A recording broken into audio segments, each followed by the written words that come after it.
السلام عليكم مراد القيابسي معكم prof de sciences de Taqi Academy.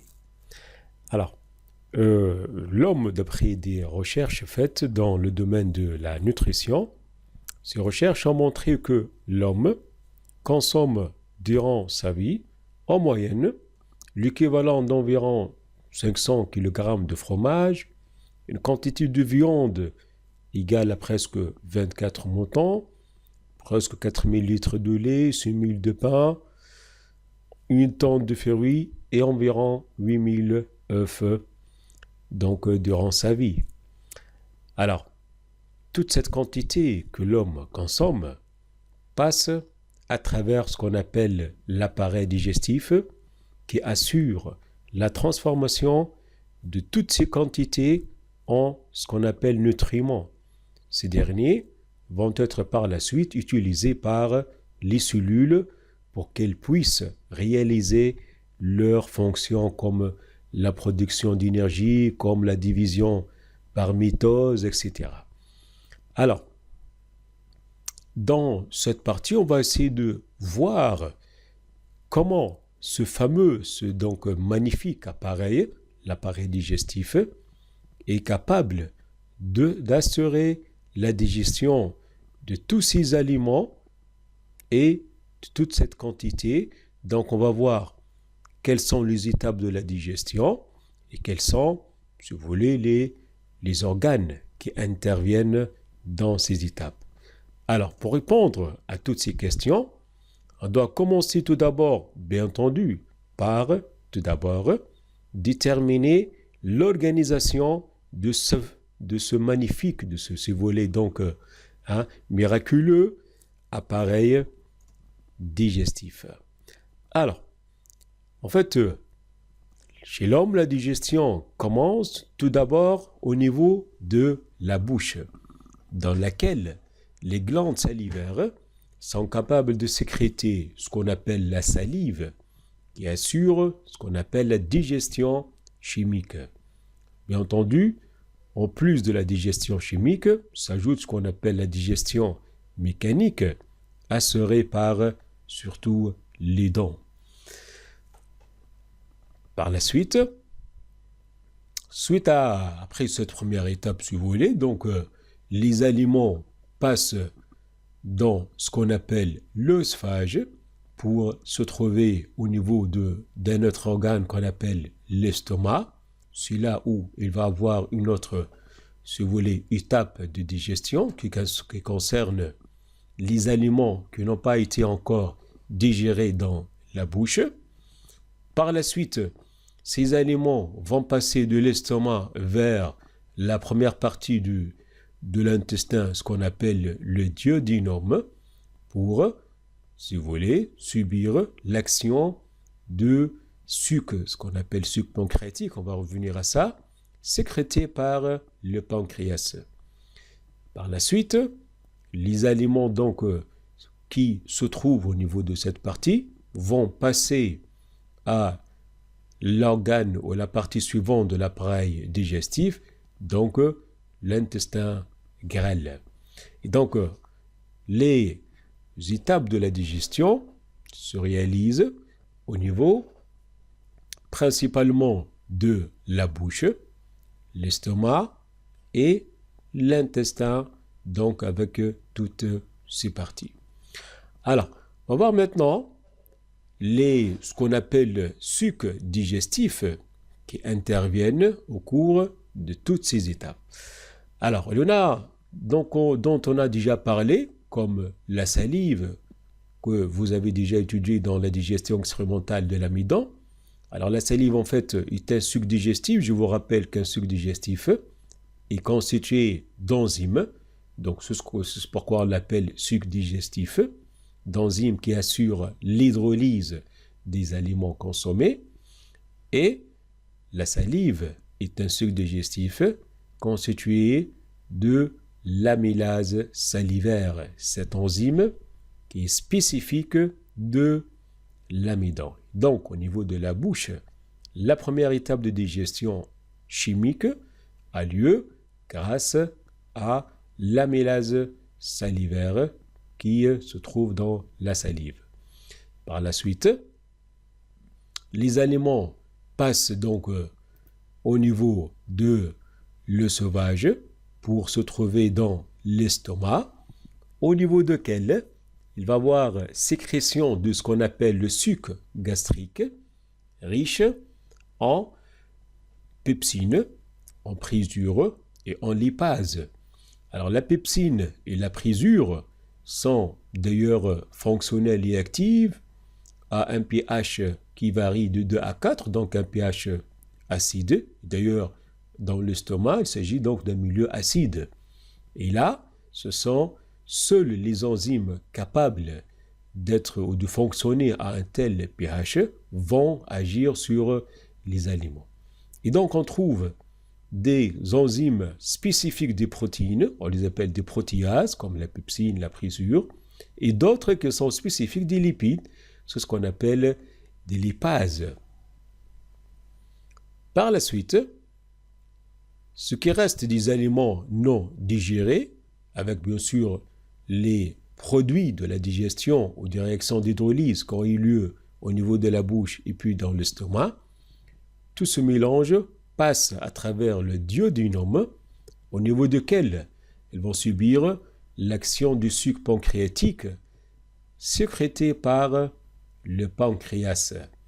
Alors, le pancréas sécrète donc le suc pancréatique riche d'enzymes, essentiellement l'amylase pancréatique, qui est spécifique de l'amidon.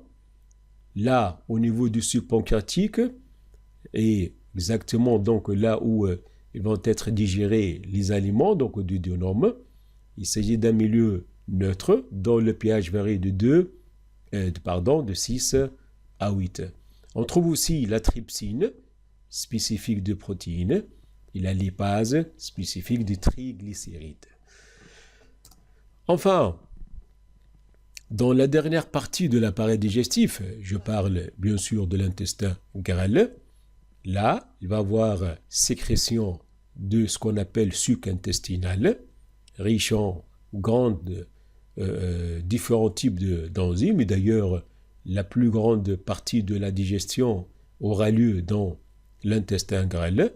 Alors là, on trouve l'amylase intestinale, encore une fois, parce qu'en fin de compte, il doit avoir toujours une quantité d'amidon qui n'a pas été digérée, que ce soit dans la bouche ou dans l'estomac.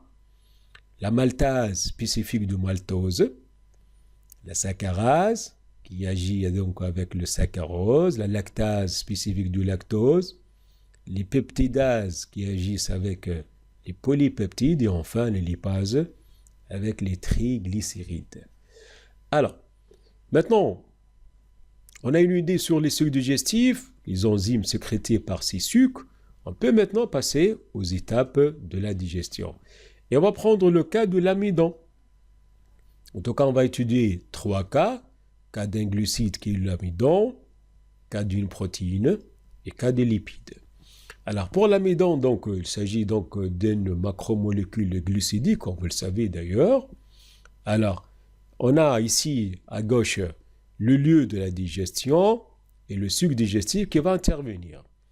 Donc, pour l'amidon, la première étape de digestion a lieu au niveau de la bouche. On commence donc dans la bouche grâce à l'amylase salivaire qui assure ou catalyse la réaction d'hydrolyse de l'amidon et sa transformation en maltose. Et puis, le maltose passe donc à travers l'œsophage, l'estomac, le duodénum pour se trouver en fin de compte dans l'intestin, là où il va être, si vous voulez, digéré grâce à l'intervention de la maltase. Bien sûr, vous avez compris que ce dioside n'a subi aucune transformation ni au niveau de l'estomac, ni au niveau du duodénum. C'est parce que dans ces deux parties, il n'y a pas de maltase. Alors, cette enzyme, dans l'intestin, transforme le maltose en glucose. Et donc, c'est, si vous voulez, le produit final de la digestion de l'amidon. Alors, cependant, l'autre partie de l'amidon qui n'a pas été digérée, si vous voulez, au niveau de la bouche peut passer au niveau du duodénum, là où il va subir l'action du suc pancréatique, sécrété par le pancréas, qui va être déversé dans le duodénum. Donc, l'amidon qui n'a pas été digéré passe dans le duodénum, il va subir l'action du suc pancréatique.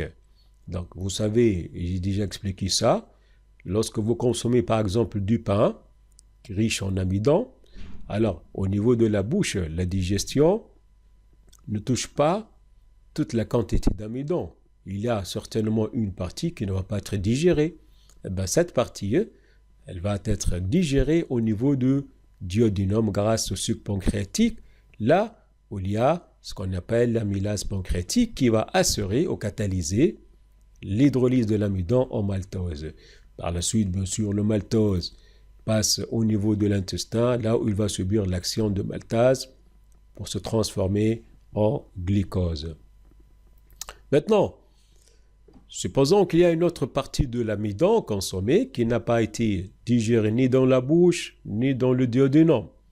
Eh bien, ne vous inquiétez pas, cette partie restante va être digérée au niveau de l'intestin sous l'action du suc intestinal. Et là, on parle de ce qu'on appelle l'amylase intestinale qui catalyse l'hydrolyse de l'amidon en maltose. Et puis, c'est la maltase qui va intervenir pour assurer la transformation de maltose en glucose. Alors, maintenant, le cas des protéines. Les protéines, comme vous le savez, donc, ce sont des protides, ce sont des macromolécules. Leur digestion commence au niveau de l'estomac, grâce au suc gastrique riche en pepsine, qui va transformer les protéines en polypeptides, donc en des molécules constituées de dizaines d'acides aminés, même moins. Je vous rappelle que les protéines peuvent être constituées par des centaines d'acides aminés, comme l'hémoglobine, comme le valbumine, la caséine, etc. Alors, les polypeptides vont par la suite passer dans l'intestin, là où ils vont subir l'action de ce qu'on appelle peptidase pour les transformer en acides aminés. Bien sûr, inutile de vous rappeler que les enzymes, leur rôle consiste essentiellement à catalyser les réactions et non pas à faire l'hydrolyse, parce que les réactions d'hydrolyse se font réellement par l'eau.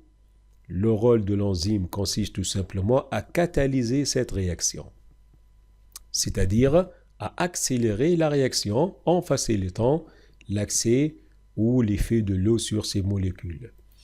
Alors, il arrive que une partie des protéines consommées n'est pas digérée ni dans la bouche ni dans l'estomac. Dans ce cas, cette partie va passer au niveau du duodénum, la première partie de l'intestin, là où il va avoir sécrétion du suc pancréatique, riche en trypsine. La trypsine est capable d'agir avec ces protéines pour les transformer ou pour catalyser plutôt leur transformation en polypeptides et aussi en des acides aminés, donc sont capables de réaliser une hydrolyse totale. Dans certains cas, ça dépend de la taille des protéines.